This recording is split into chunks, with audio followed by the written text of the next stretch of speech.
நாம இன்னைக்கு இட்லி தோசைக்கெல்லாம் ரொம்ப பொருத்தமான தக்காளி சட்னி தான் பண்ண போறோம். இந்த தக்காளி சட்னி பண்றதுக்கு அடுப்புல கடாய் வச்சு 2 ஸ்பூன் அளவுக்கு ஆயில் விட்டுக்கலாம்.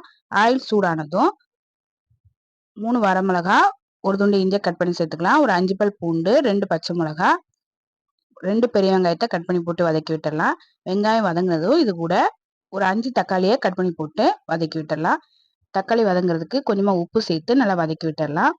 இப்போ மூடி போட்டு தக்காளியை நல்லா மசிற வரைக்கும் நல்லா வேக வச்சிடலாம். இப்போ தக்காளி நல்லா மசிய வெந்துருச்சு. இப்போ இது கூட ஒரு கைப்பிடி அளவுக்கு புதினா இலை சேர்த்துக்கலாம். கொஞ்சமா கருவேப்பிலை இலை எல்லாம் சேர்த்து நல்லா கலந்து விட்டுறலாம்.